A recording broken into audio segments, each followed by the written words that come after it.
Ya, shalom sobat sarung pun dimanapun kalian berada, kembali di dalam sarung pun sabda. Sedikit hal yang ingin saya bahas di sini, tetapi saya percaya ini adalah pembahasan yang eh, padat gitu ya, karena melihat beberapa tren gitu ya, bahwa orang pernyataan yang menurut saya secara filosofis juga sudah salah ya, menuhankan manusia. Manusia dan Tuhan itu tentu dua eh, esensi yang berbeda. Saya akan menjadi orang pertama yang keluar dari agama kepercayaan saya kalau saya temukan bahwasanya yang saya sembah itu manusia. Ya, saya akan jadi orang pertama yang akan bersuara paling lantang kalau saya temukan ternyata agama saya itu menyembah manusia. Ya, karena kalau saya bilang saya menuhankan manusia, zaman sekarang banyak kok orang-orang yang bisa me, memberikan kekayaan, mujizat, kesembuhan, dan itu bisa saja berpotensi disembah. Kalau kita bilang bahwa kita menuhankan manusia, tentu itu adalah keliru. Tetapi kalau kita bilang bahwa kita memanusiakan Tuhan, itu adalah hal yang berbeda. Nah, yang dilakukan, yang dipraktekkan oleh kita sebenarnya itu bukan menuhankan manusia, tetapi memanusiakan Tuhan. Sebenarnya ini dipraktekkan oleh semua agama di dunia, memanusiakan Tuhan. Kenapa saya katakan seperti itu? Bayangkan, kalau kita nih, ya manusia, makhluk yang bodoh, gitu ya, untuk mengenal Tuhan, bagaimana cara kita untuk mengetahui bahwa Allah itu mau ada bersama kita, menyertai kita, melindungi kita, itu gimana? Kalau bukan Allah sendiri duluan yang memperkenalkan dirinya. Itu poin pertama. Bisakah kita, ya, makhluk-makhluk yang rapuh ini mengenal yang maha kuasa?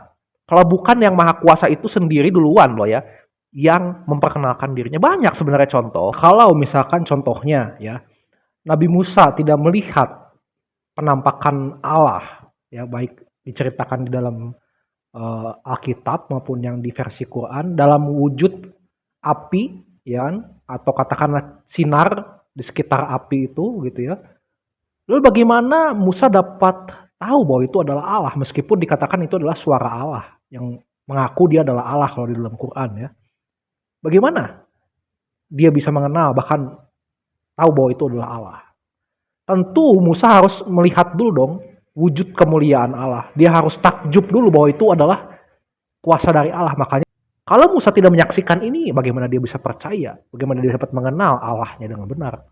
Tapi ketika Musa akhirnya takjub, dia melihat cahaya daripada Allah, dia melihat sinar daripada Allah, maka Musa dapat percaya. Maka Musa dapat takjub, mengenal Allahnya yang menciptakan dirinya. Nah, inilah salah satu wujud atau manifestasi daripada Allah. Di dalam iman Kristen kalau kita baca di dalam sabda Allah, Ibrani 2 ayat 17 sampai 18. Di sana dijelas dikatakan, kenapa Yesus Kristus, kenapa Sang Firman Allah yang kekal itu, yang dikenal juga Allah Tritunggal itu harus menjadi manusia. Alasannya di sana dikatakan supaya ia dapat menjadi imam besar, ya, perantara bagi manusia kepada Allah, ya, dia setia kepada Allah, dan juga supaya ia yang telah menanggung pencobaan itu, karena dia menjadi manusia, dia menanggung penderitaan, dia dapat menolong orang-orang yang telah dicobai, yang telah menanggung penderitaan. Ya kan? Contohnya, misalkan pun, kalau misalkan saya bilang sama, maaf teman-teman sobat sarung pun yang menderita jantung, saya bilang, saya tahu rasanya menderita jantung itu seperti apa, penyakit jantung itu sakitnya seperti apa. Saya tahu bagaimana rasanya orang yang menderita kanker otak stadium 4. Padahal saya sendiri belum pernah merasakannya. Itu kan it's a bullshit. Ya, omong kosong. Kalau Tuhan kita, setiap hari kita berdoa sama Yang Maha Kuasa, sama Tuhan. Tuhan, apakah engkau tidak memperhatikan penderitaan hambamu ini yang sedang sakit, yang sedang menderita kemiskinan, yang sedang kehilangan orang yang dicintai? Gimana kita mau ngomong seperti orang Tuhannya aja nggak pernah mengalami, ya kan? Jadi, ayolah, come on, berpikir real gitu ya. Kalau kita memanusiakan Tuhan itu adalah sesuatu yang wajar. Kalau Tuhan mau datang menjadi manusia, itu adalah bentuk nyata dirinya mau rela ya memanusiakan dirinya. Dirinya rela ketika bahkan kita itu memanusiakan dirinya.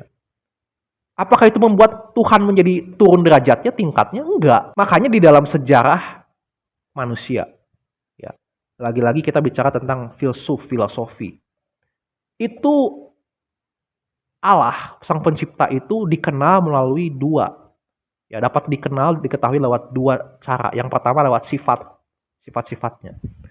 Ya, seorang filsuf Islam bernama Al-Ghazali itu mengatakan bahwasanya Allah dapat dikenal lewat sifat-sifatnya. Makanya kita mengenal bahwa di dalam Islam ada Asmaul Husna, 99 nama Allah di dalam Quran, ya. Namun kalau saya baca, ya, ada juga ternyata ulama-ulama, ya, sebagian umat muslim yang setuju bahwasanya nama Allah itu lebih dari 99.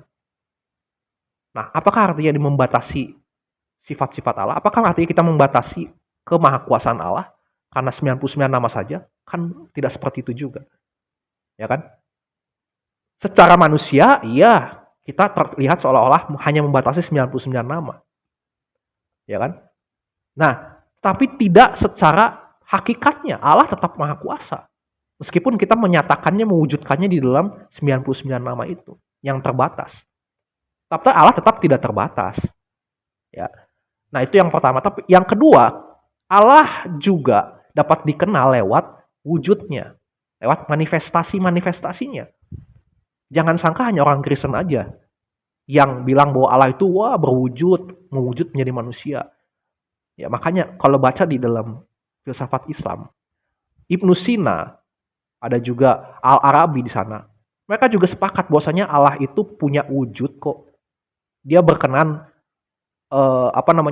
menyatakan dirinya dalam wujud, dalam manifestasi. Ya, hanya saja memang yang dibilang di sana oleh filsuf Islam berbeda dengan wujud yang dimaksud di dalam kekristenan. Ya. Menurut mereka yang golongan Islam ini, yang terutama yang golongan sufi begitu ya.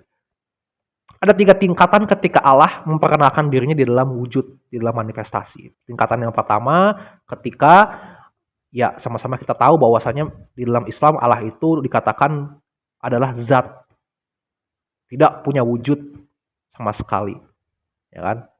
Itu tingkatan yang pertama. Artinya tidak bisa kita bayangkan bagaimana wujudnya. Nah, yang kedua adalah ketika Allah itu di dalam Quran itu rela memperkenalkan sifat-sifat alamiah yang ada di dalam dirinya, ya, yang terwujud di dalam alam semesta ini. Contohnya, kalau kita bisa mengenal bahwasanya, wah, alam semesta ini begitu luas, begitu banyak ciptaan-ciptaan Allah. Maka sifat maha kreatif, maha kuasa itu ada di dalam diri Allah. Kenapa? Karena dia sang pencipta alam semesta ini. Nah, itu. Nah, yang ketiga ini tingkatan yang paling terakhir, yaitu ketika Allah di dalam Quran itu memperkenalkan dirinya lewat kenyataan atau dunia real. Ya, yaitu ketika misalkan di dalam planet-planet itu menggambarkan wujud Allah yang maha perkasa, maha kuasa. Makanya ada salah satu seorang bernama Abdul Karim bin Ibrahim Al-Jili, dia mengatakan bahwasanya wujud atau manifestasi Allah dalam Quran paling sempurna itu ada di dalam Nur Muhammad atau di dalam diri Muhammad. Ya, itu kata beliau. Nah, 3 tingkatan ini dikenal juga dengan sebutan tajali ya di dalam golongan sufi. Ya, tentu saja mungkin ada pro dan kontra di dalamnya. Tetapi ternyata Islam juga mengenal bahwasanya Allah itu juga mau kok memperlihatkan dirinya lewat manifestasi, lewat wujud. Jadi dapat disimpulkan apa Sobat Sarang pun? Dapat disimpulkan begini, kalau kita bilang Allah itu tidak berwujud, itu sama artinya kita sebenarnya bilang bahwasanya Allah itu bukan sama sekali tidak berwujud, tapi dia belum mewujud atau dia tidak mau atau belum mau mewujudkan dirinya. Artinya dia punya potensi di dalam diri Allah itu untuk mewujud, baik menjadi manusia, ataupun menjadi makhluk-makhluk yang lain, menjadi cahaya, itu punya potensi. Bilang itu adalah perkataan dari Allah, berarti kan Allah itu kan mau menggunakan kiasan itu supaya manusia mengerti. Oh, ternyata Tuhan itu begini, dapat dibayangkan begini begini begini. Ada juga dibilang cahaya daripada Allah. Ada yang mengatakan lagi fayaksifwan syaki dikatakan. Artinya ketika Allah nanti menyingkapkan betisnya supaya nanti orang-orang sujud menyembah kepada Dia di hari akhir. Allah dalam Quran. Ada juga istawa ala ars, ya, mengatakan bahwa Allah bertahta atau tinggal atau bersemayam di atas arsinya ketika Dia telah menyelesaikan penciptaan. Nah, ini ungkapan-ungkapan yang ada di dalam Quran. Bukankah ini namanya dalam tanda kutip memanusiakan Tuhan? Tapi apakah ini artinya Allah dalam Quran turun derajatnya jadi sama seperti makhluk? Ini sekedar supaya manusia tahu, dapat mengerti. Hanya saja memang di dalam Quran belum berwujud. Nah, di dalam kekristenan tentu hal ini sudah terwujud ketika Allah itu benar-benar real, bukan hanya sekedar kata-kata saja, bukan hanya sekedar tulisan saja, tapi Dia turun, Dia datang, sehingga Dia dapat merasakan real penderitaan manusia seperti apa. Sehingga ketika kita bilang, Tuhan tolong saya, hambamu ini yang sedang menderita, Dia dapat mengerti. Saya juga sudah pernah mengalami itu. Tapi apakah membuat Tuhannya orang Kristen itu turun derajatnya? Kan enggak. Jadi kalau kita baca ini, artinya siapa yang sebenarnya itu sedang menuhankan manusia? Atau siapa yang memanusiakan Tuhan? Nah, coba kita bandingkan dengan ketika Yesus itu dibilang Tuhan dan Allah oleh Thomas. Apakah dia menolak? Kan tidak. Terus mencari kebenaran. Tetap semangat. Tuhan Yesus memberkati. Shalom.